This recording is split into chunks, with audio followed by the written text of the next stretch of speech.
બાજુમાંથી મચ્છરને લઈ આવ. હું શું કહું છું બેન, આપણા ઘરમાં આટલા બધા મચ્છર હોય તો પછી આપણે બાજુવાળા મચ્છરને શું કામ લાવવા? પેલો મચ્છર અહીંયા આવે નહીં ને ત્યાં સુધી હું કોઈ અવાજ સાંભળવા માંગતી નથી.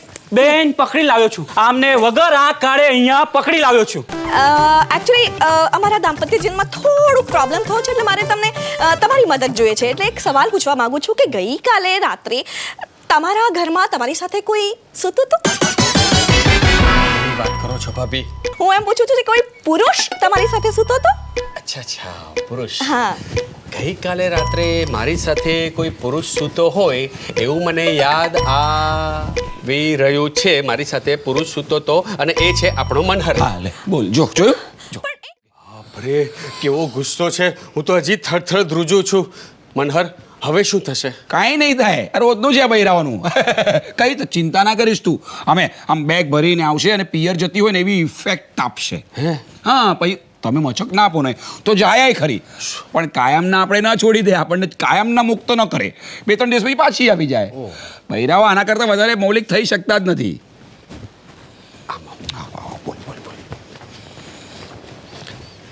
મને એક વાતનો જવાબ આપ. ગઈકાલે રાત્રે એક્ઝેક્ટલી તું ક્યાં ગયો હતો અને તે શું કર્યું હતું? અડપલું. અડપલું શું છે દોસ્ત? શું છે? જો બૈરી 4-6 મહિને એકાદ વાર હસબન્ડને આમ 1-2 દિવસ માટે રેડો મૂકે અને એ પતિને કંઈક અડપલું કરવાનું સૂઝે નહીં તો પછી મરદ મળદ છે નો. જે સૂજે ચોક્કસ સૂજે, પણ તને તો કંઈક ખાસ પ્રકારનું જ સૂજ્યું હશે. ગઝબ. બોલ, શું સૂજ્યું તું? એક આઈટમ રાખી છે. આઈટમ? મનિયા, આઈટમ? તું અને આઈટમ? કોઈ પુરુષ આઈટમ? ના, આઈટમ નહીં, નો હોય આઈટમ. અરે શું જુદી જુદી રીતે આઈટમ એવું બોલો. એ ત્યાં આઈટમ પર જ અટકી રહેવું છે કે આગળની સ્ટોરી સાંભળવી છે તારે? સાંભળવી જ. બોલ, પછી શું કર્યું તું?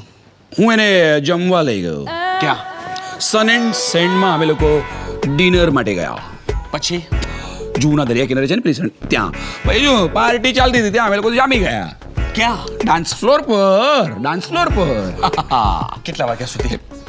એટલે ડોબા સાલા, તું વાંઢો જન્મ્યો અને વાંઢો જ મરી જશે. અરે સુવાળું બૈરું સાથે હોય તો ઘડિયા જોવાની કોઈને સમય આવે હોય? ઘડિયા શું જોવાની એમાં? એ તારા માટે.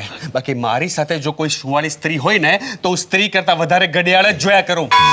બોલ, પછી શું થયું તું? પછી શું સવાર પડી, ચા નાસ્તો કર્યો ને એની ઘરે ગઈ ને હું મારી ઘરે આવી ગયો.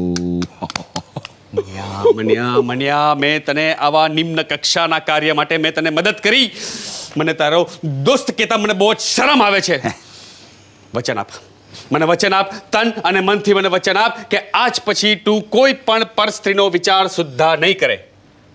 વચન નહીં આપું, પણ સાંભળ. હા, તે મને નબળી સબળી પણ થોડીક મદદ કરી એ માટે તારો ખૂબ ખૂબ આભાર. હેલા, તે મારો આભાર માન્યો? એ માટે તારો ખૂબ ખૂબ આભાર. પણ એ મન્યા, આ તે જે અડપલું કર્યું છે અને એની સામે તારી પત્નીએ જે અડપલું કર્યું છે, તો હવે તું શું કરીશ? કઈ એમાં હરિયા, હું જાઉં છું અને આ બેગ જોઈને તો ખ્યાલ આવી જ ગયો હશે કે ક્યાં જાઉં છું. ઇફેક્ટ થઈ ગઈ છે મારા મગજ પર. ઇફેક્ટ થઈ ગઈ છે. તું જાય છે ને તો બોલ, મને આમ સ્ટ્રોક આવશે, કદાચ મને લકવો મારી જાય, બ્રેન ટ્યુમર થઈ જાય. ચૂપ રે, બહુ સાંભળ્યા તારા ખુલાસા. હવે છે ને તને એક પત્ર મળશે. તારા નસીબ સારા હશે તો મારી મમ્મી તરફથી, નહીતર સોલિસિટર તરફથી. અરે મારી વાત સાંભળ. અરે પણ મારી વાત તો સાંભળ આશા, મારી વાત તો. અરે પણ કમાલ કરે છે તું દોસ્ત. હું તારા માટે આટલા પ્રેમથી 2 લાખ રૂપિયાનો હાર લઈ આવ્યો અને તને મારી કઈ કદર નથી. તું શું માને છે કે હું માની લઉં? હા, 2-3 લાખ જેટલો મોંઘો હાર તું મારા માટે લાવે? હા, હું માની લઉં? હું જરાય માનવાની નથી. તું એટલો સુવાળો નથી. ઉલ્લુ મને પકડી લે દોસ્ત. ઉલ્લુ મને સ્પર્શી લે. હું મરું એ પહેલા મને સ્પર્શી લે. સમગ્ર વિશ્વમાં માત્ર એક જ સ્ત્રીને પ્રેમ કરનાર મારા જેવા પતિ પર મારી પત્નીને વિશ્વાસ નથી. હે ધરતી માતા, તમે મને માર્ગ આપો, હું એમાં સમાઈ જઈશ. બહેરાઓ બોલે, પુરુષો નહીં. એમ તો હે કાળ મને ભરખી જા. હે યમરાજ, યમરાજ મને ઉઠાવી જા, અને સોગન છે તને સાવિત્રીના, જો મને છોડ્યો છે તો સમજાવ. ભાભી, ભગવાને જીભ આપી એટલે ગમે તે બોલવાનું, અને પોતાના પતિ માટે તો તમે હરગીઝ આવું બોલી ના જ શકો. મચ્છર. ભાભી ભાભી ભાભી, માન્યું કે હું એક પાઠશાળાનો પ્રોફેસર છું. હું મારા વિદ્યાર્થીઓને ધર્મજ્ઞાન અને ધર્મલાભના પાઠ શીખવાડું છું, પણ એનો મતલબ એ તો નથી જ થઈ જતો ને કે હું સંત અને મહંત છું. હું સમજી શકું છું આની પ્રેમ કરવાની રીત અને ભાવનાને હું સમજી શકું છું, અને ખાતરીપૂર્વક કહી શકું છું કે મન્યો આ હાર ફક્ત તમારે માટે ખરા દિલથી, એકદમ અતિશય લાગણીથી, અતિશય પ્રેમથી અને અતિશય ભાવનાથી લાવ્યો છે. એમ મન્યાની મારા માટેની અતિશય લાગણી, અતિશય પ્રેમ, અતિશય ભાવનાનો તમે જે રીતે અતિશયોક્તિ ભર્યો આ વકીલાતનો જે પ્રયત્ન કર્યો છે, એનાથી હું થોડી ઘણી કન્વિન્સ તો થઈ છું. પણ તમે મને એ કહો, હા શાલો કરે છે, તમે મને એ કહો કે મારા પ્રેમ, મારી લાગણી, મારી ભાવનાઓનો બદલો એને આમ ચોર બજારમાંથી 200-300 રૂપિયાનો ખરીદેલો હાર લઈને આપવાનો? હા આશા! હે ભાભી, આખું બોલ, આખું જોડે બોલ. આશા ભાભી, બેસી જા. તમે મનિયાની પ્રેમ કરવાની રીતને સમજી જ નથી શકતા. એની હું બધી રીતોને બરાબર સમજી ગઈ છું, અને જે બાકી રહી ગયું છે ને એ ન સમજુ ને એમાં જ ભલાઈ છે. ભાભી, તમે જો મને પૂછો તો આ મનિયો એક નંબરનો નિરુપદ્રવી પ્રાણી છે. શું કહ્યું? આ મનિયો નિરુપદ્રવી પ્રાણી? આ મનિયો હા એક જ રાતમાં એક સાથે 6 જણના ઘરમાં સૂઈ શકનાર આ મનિયો નિરુપદ્રવી? એક જ રાતના 6 જણના ઘરમાં એક સાથે સૂવાનું, આ તો વિશ્વ વિક્રમ કહેવાય. ચૂપ રહે. એ જ કહું છું, આ વાંચો આ બધા SMS, એટલે તમને ખબર પડશે. જો પહેલો SMS છે ગાટકો પરથી સૂરજ વ્યાસનો. ગઈકાલે રાત્રે મનહર મારે ત્યાં હતો. માટુંગાથી તપન ભટ્ટ, મનહર અને હું ગઈકાલે રાત્રે સાથે હતા. બોરીવલીથી ચંદ્રેશ શાહ, હું અને મનહર બંને જણા કાલે રાત્રે બાપરે, સાંતાક્રુઝથી સૌનિલ દરુ, કાંદીવલીથી સમીર શાહ, વસઈથી દિલીપ રાવળ. બાપરે, એક રાતમાં વસઈથી ઘાટકો પરથી કાંદીવલી, કાંદીવલીથી માટુંગા, અને માટુંગાથી પાછું બોરીવલી, ને બોરીવલી. આટલું બધું ફરવા માટે તો સમય પણ ઓછો પડે અને શક્તિ પણ ઓછી પડે. હા, હું એને એ જ કહી રહ્યો છું. તો હવે હું કહું છું, ભાભી, હું સમજી ગયો છું. આ તમારા ગુસ્સાની ભભૂકથી જ્વાળાથી બચાવવા માટે બધા મિત્રોએ મળી અને આને બચાવવાનો એક નજીવો પ્રયાસ કર્યો. હા, કરેક્ટ, મેં પણ એને એ જ કહ્યું. અચ્છા, ચોપ રહે તું હરિયા. તમે પણ માસ્તર એની પંગતમાં બેસી ગયા? ભાભી, એક સહિષ્ણુ પત્ની તરીકે તમારે એટલો વિચાર તો કરવો જ જોઈએ કે આફ્ટર ઓલ મનહર એક પુરુષ છે અને એને અડપલું કરવાનો બધો જ અધિકાર છે. શું બોલે છે તું? ચોપ રે, તું આજે મને બોલવા દે. મારો ગુસ્સો આજે તું જોઈશ. એને અડપલું કરવાની છૂટ છે, પણ એનો મતલબ એ નથી થતો કે સામે તમારે પણ અડપલું કરવાનું. અડપલું? હા. કઈ જાતનું? આઈટમ જાતનું. ચૂપ રે. શું બોલે છે? આઈટમ શું બોલે? શું એ પૂછે છે એટલે હવે અડપલું તો આમ અડપલું હોય, એમાં કઈ આઈટમ થોડી હોય. અચ્છા, તારે એવું કેવું તું? અરે માસ્તર, તમે આ શું બોલ્યા? અડપલું એવું તમે તમારા મુખે વધ્યા? હા, સહિષ્ણુ પત્ની બરાબર છે, આર્ય પત્ની બરાબર છે, પણ અડપલું બોલ્યા તમે? હા, પણ તમે એક વાત સાંભળી લો કે હું એની પત્ની મારી ક્ષણિક ગેરહાજરીમાં આ માણસ જો ગામ આખામાં તમે કહો છો એમ અડપલા કર્યા કરતો ફરતો હોય તો મારે શું આમ મંજીરા હાથમાં લઈને રઘુપતિ રાઘવ ગાયા કરવાનું? હા, તમે બેસો અહીંયા, લેજો મંજીરા અને તમે જ ગાજો રઘુપતિ રાઘવ. હું જાઉં છું, આવજો તમે બંને જણા. હું જાઉં છું. હા, અને હા, વહેંચી લેજો તમારું પેલું અડપલું આઈટમ સરખે ભાગે. બાય. ભાભી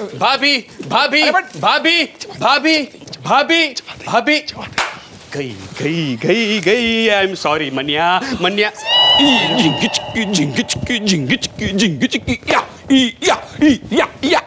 એક્ઝેક્ટલી તું શું કરી રહ્યો છે? દુઃખ વ્યક્ત કરી રહ્યો છે કે આનંદ? આનંદો. અરે આઝાદી મળી ગઈ છે. એના પિયર 3-4 દિવસ માટે ગઈ છે, હવે નહીં આવે. ચાલો, મારાથી છે ને ભૂલમાં આઈટમ બોલાઈ ગયું એટલે માફી માંગુ. લાફો ઠોકી દઈશ તને. કેસ સુધારવાનો બધે બગાડો છો તું. બધો તારો વાંક નથી, પણ આમાં જે વાંક છે ને એ બધો તારા પેલા હારનો વાંક છે. એમાં હારનો શું કે હાર ક્યાં છે? હાર ક્યાં છે? એ તો ભાભી લઈ ગયા, એની બેગમાં છે. હે? હા, તે જ એને ભેટ આપેલો ને. મેં એ તો શું મેં? હવે હું જ મારા પડોશીની ભાભીને આમ હાર ભેટમાં આપું તો મેં એની સાથે આમ અડપલું કર્યું એવું ના લાગે? સાલા એ તું અડપલા બાજ સાલા એ હાર એની બેગમાં ગયો છે. અરે આશા, અરે ગઈ રિક્ષા ગઈ એ હાર એની બેગમાં જતો રહ્યો.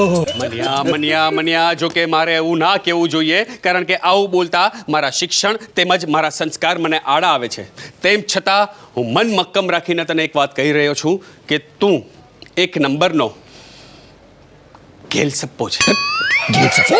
હા, તું તારી એ આઈટમને કઈ કેમ નથી દેતો કે હાર ખોવાઈ ગયો છે અને એને એક બીજો હાર ખરીદીને આપી દે. શું છે, પૈસાની તકલીફ છે ને, થોડી ખેંચ હોય તો મિત્ર ક્યારે કામ લાગશે.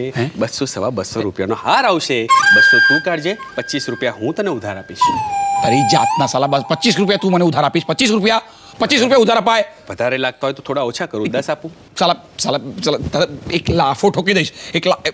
તો તને શું લાગે છે આ 2 લાખ રૂપિયાનો હાર છે? તો 2 લાખ અને હારની હિસ્ટ્રી ખબર તને? અરે તને અંદાજ નથી. આ હાર છે ને મારી પાસે ક્યાંથી આવ્યો? છબીલી રાણી પાસેથી. હા, છબીલી રાણી પાસે ક્યાંથી આવ્યો? એડીસીએ છબીલી રાણીને આપ્યો. અને એડીસીએ એ હાર આપણા રાજ્યના રાજ્યપાલની પત્ની પાસે તરફડાવ્યો હતો. અને એમની પત્ની પાસે ક્યાંથી આવ્યો ખબર છે? તિમલકટ્ટુ નામનું એક દેશ છે, એના જે એમ્બેસેડર છે ને એમની પત્નીએ રાજ્યપાલની પત્નીને આપ્યો. રાજ્યપાલની પત્ની પાસેથી એડીસીએ તફડાવ્યો અને એડીસીએ છબીલી રાણીને આપ્યો અને છબીલી રાણીએ આ હાર મને આપ્યો છે. એટલે તને ખબર છે આ હાર જો એ લોકોને સુપ્રત પાછો નહીં કરીએ ને તો આખો ભારત સરકાર મને મારી પાછળ પડી જશે. મને 2-3 હજાર વર્ષની કેદ થશે. બાપરે. અરે પણ તું એક આવો બીજો હાર ખરીદીને એને આપી શા માટે નથી દેતો? ડૂબા, અત્યારે તને કહું તો ખરું કે આ હાર 2 લાખ રૂપિયાનો છે. હું ક્યાંથી લાવું 2 લાખ રૂપિયા? હા, બજેટ સ્લાઇટ વધી જાય છે કેમ? સ્લાઇટ 1 લાખ ક્યાં? 200-250 રૂપિયા ને ક્યાં લાખ? 2 લાખ રૂપિયા. પણ તું આ 2 લાખ કોઈની પાસે ઉધાર કેમ નથી લઈ લેતો? કોણ આપશે મને ઉધાર? તું આપીશ? તું આપ. ચાલ લાવ ઉધાર આપ. ચોક્કસ આપું, પણ મારી પાસે હોવા તો જોઈએ ને. હોત તો ચોક્કસ આપત. એવું જ હોય છે ભાઈ. જે આપી શકે એવા હોય છે ને એમની પાસે પૈસા નથી હોતા, અને જેમની પાસે પૈસા હોય છે ને એ ક્યારેય આપતા નથી. કંઈક વિચારવું પડશે. મને દોસ્ત મને મદદ કર ને. ઉલ્લુ મને મદદ કર ને દોસ્ત, પ્લીઝ કંઈક વિચાર ને મારા માટે. મને રિક્વેસ્ટ જો હાથ જોડીને વિનંતી. વિનંતી. હા બોલ. તો ચોક્કસ વિચારું. પ્લીઝ કંઈક વિચારું. કંઈક વિચાર. કંઈક આવશે. વિચાર. આવે છે. હા. જો આવે છે. આવે છે. આવે છે. હા, કંઈક આવ્યું. આપણો મિત્ર કોણ? નગીન નાણાવટી. હા. તું એની પાસેથી 2 લાખ રૂપિયા ઉધાર લોન પેટે માંગી લે, આપશે. હવે નગીન નાણાવટી નથી, નગીન નાણાં નથી છે. અરે તું અત્યારે મજાક નહીં કર. હમણાં જો મારી વાત સાંભળ. ગયા અઠવાડિયે જે બેસ્ટ બસનો જે અકસ્માત થયો હતો ને એમાં આપણો આ નગીન નાણાવટી પણ બેઠો હતો. એને ઈજાઓ થઈ હતી અને એને બેસ્ટ વાળા ઉપર ક્લેમ કર્યો છે અને ઈજાના વળતર રૂપે બેસ્ટ વાળાઓ એને 2 લાખ રૂપિયા આપવાના છે. શું વાત કરે છે? એને 2 લાખ રૂપિયા મળવાના છે? યસ. લે, તો એ બસમાં તો હું પણ બેઠો હતો. પેલી સાંતાક્રુઝથી આવતી હતી એ બસ ને? ખોટું, એ બસ બોરીવલી તરફ જતી હતી. હવે સાંતાક્રુઝથી આવતી હતી એ બસની વાત કરે છે ને તું? મેં છાપામાં વાંચ્યું એ બસ બોરીવલી તરફ જતી હતી. લાફો સાલા. એ જો હું સાંતાક્રુઝથી બેઠો હતો એટલે હું સાંતાક્રુઝથી આવતી હતી એમ રાખીશ, ને તારે રાખવું હોય ને તો તું બોરીવલીથી રાખજે. જ્યારે એ બસ તું બોરીવલીથી રાખ ને ભાઈ, મને ખબર નથી. તો એ બસમાં તો હું પણ બેઠો હતો. અરે કોઈને કંઈ ખાસ ઈજાઓ થઈ જ નહોતી, તો પણ નગીન નાણાવટીને 2 લાખ રૂપિયાનો ક્લેમ મળે છે. તો મારું હળું મને એ બસમાં હું પણ બેઠો હતો તો મને કેમ ક્લેમ ના મળે? અરે જો અકસ્માતના સમયે જો તમને મૂડ માર વાગ્યો હોય ને તો ઈજાઓ એ સમયે ના પાંગરે, એ પાછળથી જ પાંગરે. અકસ્માતને સમયે મૂડ માર વાગ્યો હોય તો ઈજાઓ એ વખતે ન પાંગરે અને પાછળથી પછી પાંગરે. કરેક્ટ. માડી રે, મારી કમરના કટકા થઈ ગયા છે. એ હા, મારા પગ હલતા નથી, એ મારા હાથ હલતા નથી, મને જબરદસ્ત દુખી રહ્યું છે. આમ અચાનક શું થઈ ગયું? ઈજાઓ પાંગરી. એ જો એ લોકો ડોક્ટરના સર્ટિફિકેટ પરથી જે ક્લેમ પાસ કરતા હશે નહીં? બરાબર. તો તું અહીં શું ઊભો છે? ડોક્ટરને બોલાવો. ડોક્ટર આપણા આપણા સંપત ડોક્ટરને બોલાવી લાવો. અરે એક હા, નંબર એ બસમાં તો તું પણ બેઠો હતો એટલે તું પણ હવે એ લોકો પર ક્લેમ કરી. સમજી ગયો. હું હમણાં જ જઈને ડોક્ટરને જા, બોલાવીને જા, જા, આવું જલ્દી, છું. હવે હું શું કરું? એક વાત યાદ આવી. બોલ. You var right.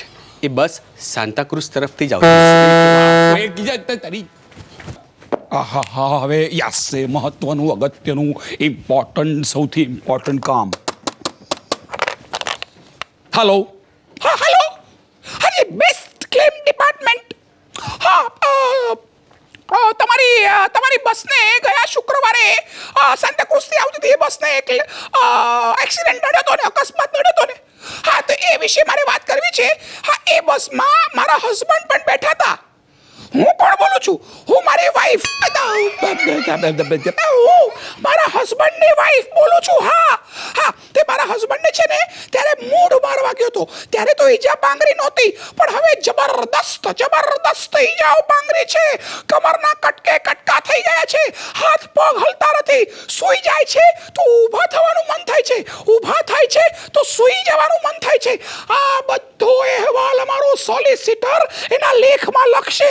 અરે અમે લોકો હાઈકોર્ટ સુધી જશું, અમે લોકો આ સુપ્રીમ કોર્ટ સુધી જશું. હા હા તો તમારે આ બધી પળોજણમાંથી મુક્ત થવું હોય ને તો પછી તમારા પેલા ક્લેમ ઇન્સ્પેક્ટરને અમારે ત્યાં મોકલો, બધી પરિસ્થિતિનો તાગ મેળવો અને અમને અમારો ક્લેમ આપી દો. હા અચ્છા ક્યાંથી બોલું છું? આપ લખો પેડર રોડ પદ્મશ્રી.